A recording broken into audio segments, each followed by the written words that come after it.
Olá pessoal, tudo bem? Tudo certo? Tudo ok por aí?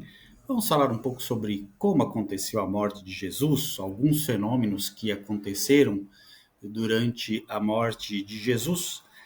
O fenômeno do eclipse solar, o fenômeno do véu rasgado e do terremoto, juntamente com a ressurreição dos santos. Nós vimos isso em Mateus, em Marcos e em Lucas. Você pode ver isso em Mateus 27, 20, 45, que diz assim: E desde a hora sexta houve trevas por toda a terra até a hora nona. Em Marcos 15, 33, diz assim: E chegada a hora sexta, houve trevas sobre toda a terra até a hora nona. E Lucas também diz a mesma coisa, e era quase a hora sexta, e houve trevas em toda a terra até a hora nona, escureceu-se o sol. Então, nós podemos ver aqui que se trata de, parece um eclipse solar, né?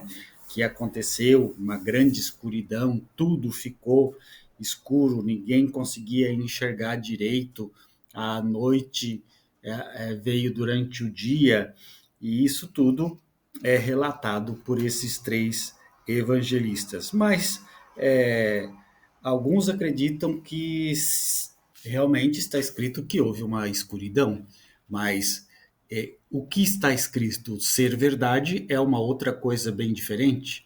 Nós temos alguns textos bíblicos que falam sobre o fenômeno da escuridão, né, no dia do Senhor, que foi Joel, capítulo 2, versículo 10 e capítulo 3, versículo de 3 a 4 e capítulo 4, versículo 15. E Sofonias, capítulo 1, versículo 15, nós também podemos perceber aí que o sol falhou, o sol escureceu, não é? Isso simbolizando a possibilidade de ter acontecido um eclipse solar. Pois bem, na verdade, existem casos em que realmente há um eclipse solar que escurece. Eu lembro de um eclipse que eu estive presente, que eu participei quando era criança, e que realmente escureceu à tarde e ficou alguns minutos no escuro. Então, isso é possível. Mas temos que analisar as fontes para saber se isso aconteceu na época da cruz de Jesus. Então, o período da Páscoa é sempre na lua cheia, e Jesus foi morto na lua cheia. E um eclipse solar, segundo os estudiosos, não pode acontecer na lua cheia. Em Tucídides, nós temos aí o relato de um eclipse solar, mas isso aconteceu na lua nova. Portanto, é difícil ter acontecido na Páscoa cientificamente um eclipse solar de tal forma que escurecesse. O texto diz que começou a escurecer às 12 horas e foi até às 15 horas. Também não se tem conhecimento científico de um eclipse que dure tantas horas, tantos minutos. Um eclipse ele pode durar ali por uns 7 minutos e alguns segundos, não mais do que isso. Então, logo, nós podemos perceber que isso que está escrito no texto bíblico está escrito, mas não significa que seja verdade.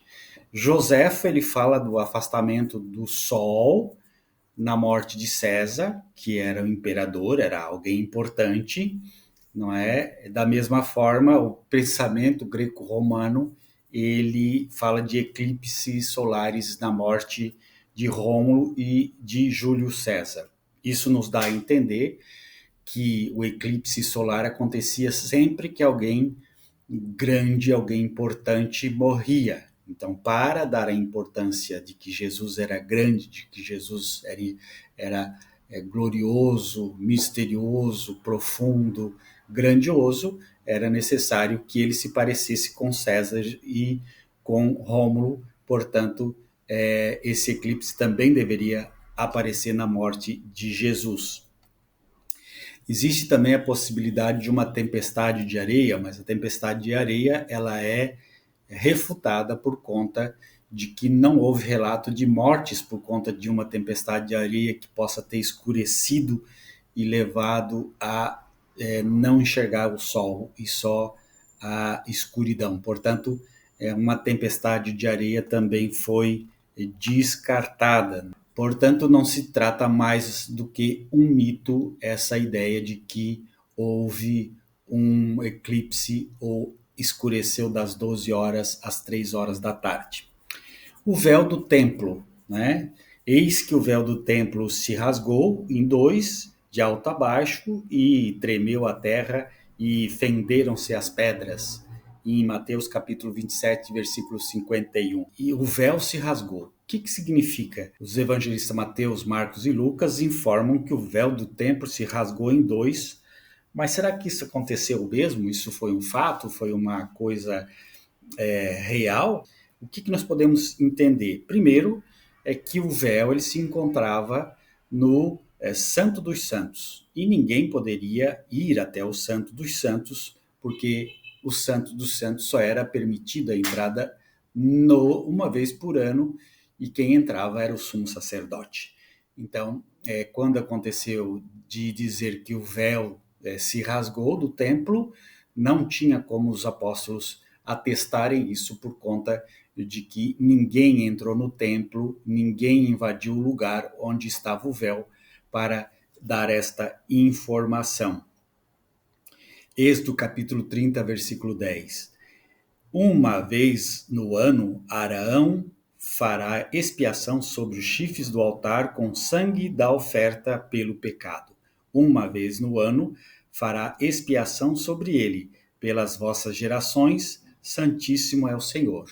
Então, uma vez por ano se poderia entrar onde se encontrava o véu do templo. Portanto, essa ideia de que o véu do templo se rasgou é um mito. Então, a morte de Jesus aconteceu na Páscoa, nenhum sumo sacerdote teria a ideia de entrar lá no Santo dos Santos para ver se o véu tinha se rasgado. Portanto, entrar no lugar santíssimo só na festa da expiação. E então, no mês sétimo, aos 10 do mês, farás passar a trombeta vibrante. No dia da expiação, fareis passar a trombeta por toda a vossa terra. Levítico, capítulo 25, versículo 9. Portanto, não era o 10º dia, não era o dia da expiação, ninguém estava observando o véu para ver se ele tinha se rasgado realmente. Se trazendo assim para nós um mito, um conto lendário dos apóstolos. Mateus e Marcos relatam que o véu do templo se rasgou do alto a baixo na morte de Jesus, mas Lucas escreve que o véu se rasgou antes da morte de Jesus. Isso você pode ver em Mateus 27, 50 a 51, né? E Jesus, clamando outra vez com grande voz, entregou o seu espírito, e eis que o véu do santuário se rasgou em duas partes, de alto a baixo, e a terra tremeu. Marcos, capítulo 15, versículo 31 a 38, nos diz: Mas Jesus, dando um grande brado, expirou, e o véu do santuário se rasgou em duas partes, de alto a baixo. E Lucas, capítulo 23, versículo 43 e 46, nos diz: E rasgou-se pelo meio o véu do santuário. Então Jesus clamou em alta voz: Pai, nas tuas mãos te entrego o meu espírito. E dito isso, expirou. Então, Lucas diz que primeiro se rasgou o véu e depois Jesus deu um grande brado e grito. E Marcos e Mateus dizem que Jesus morreu e só depois aqui esses véus se rasgou. Então há uma contradição aí neste ponto.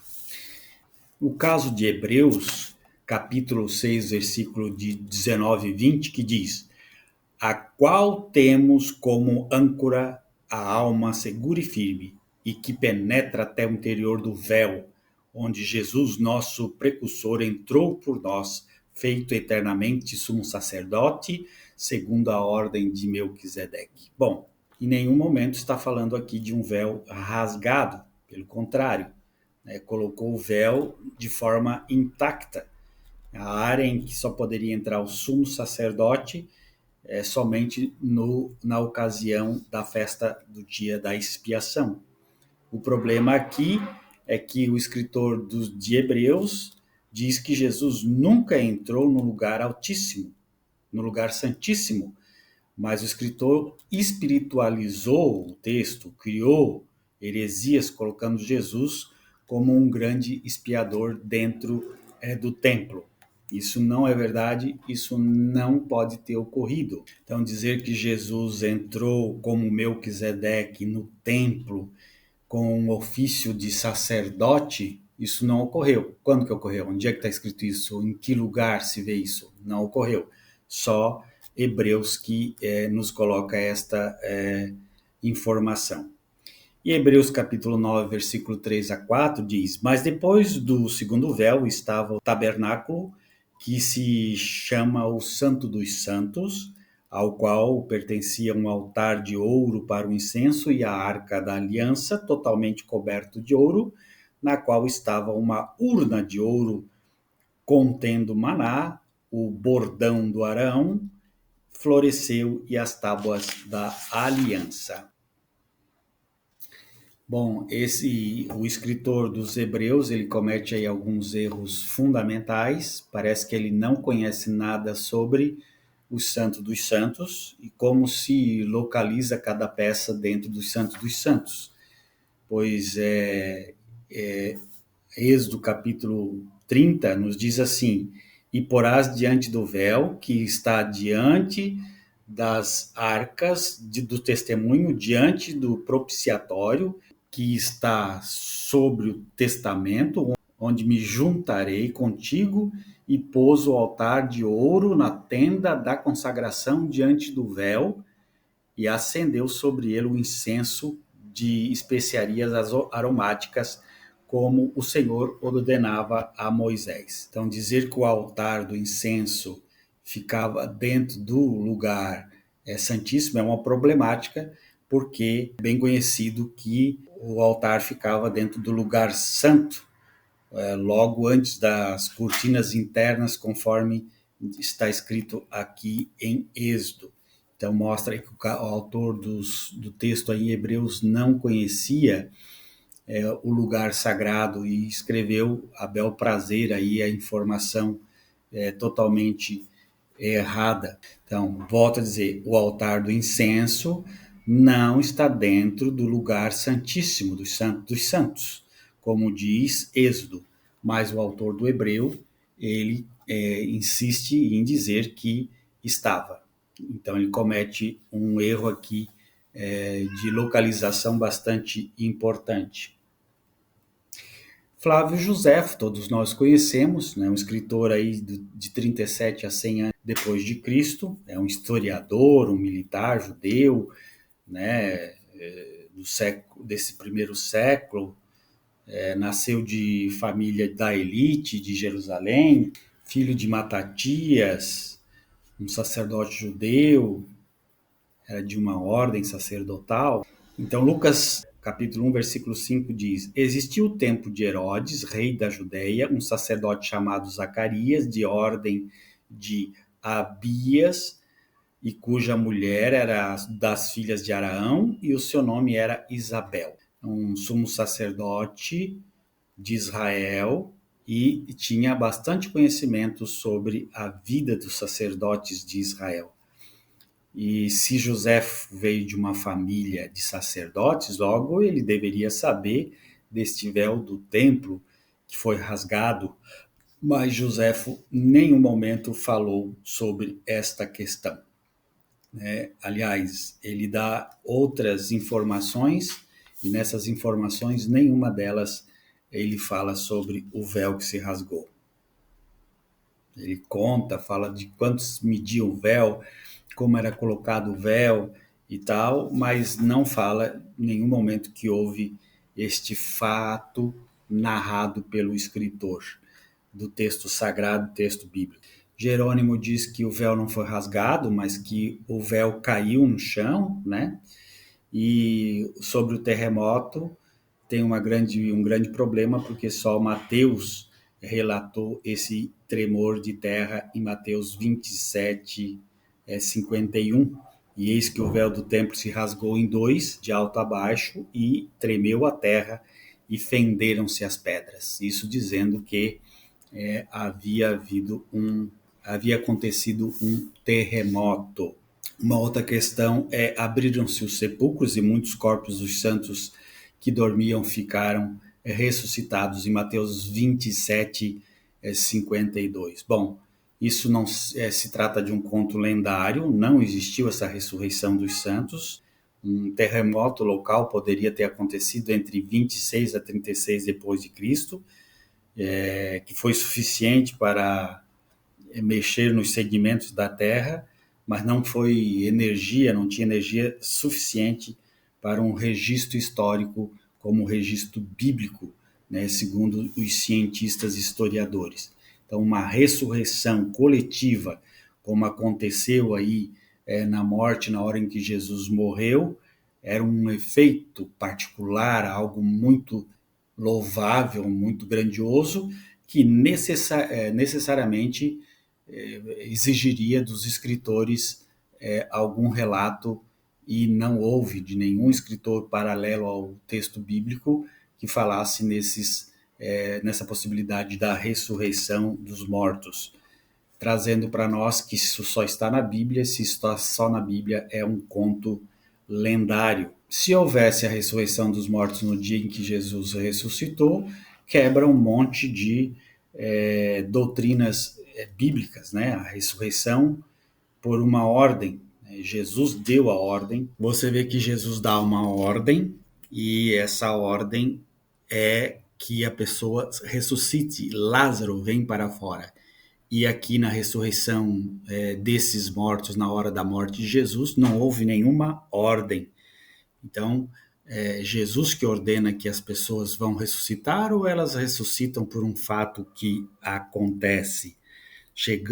Lucas diz assim, Lucas 7, 14 e 15, João 11, 43 e 44. Lucas fala do jovem que Jesus mandou que ele ressuscitasse, e também Lázaro, Jesus mandou ressuscitar.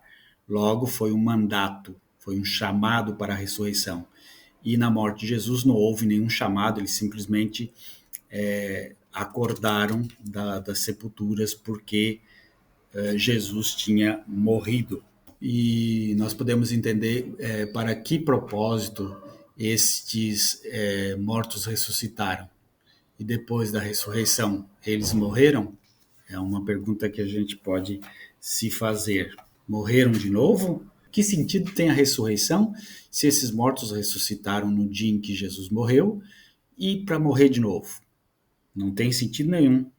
Morreram pela segunda vez, contrariando os textos bíblicos que dizem que as pessoas morrem uma vez só? Em Hebreus capítulo 9, versículo 27, diz assim: e como os homens está ordenado morram uma vez, vindo depois o juízo.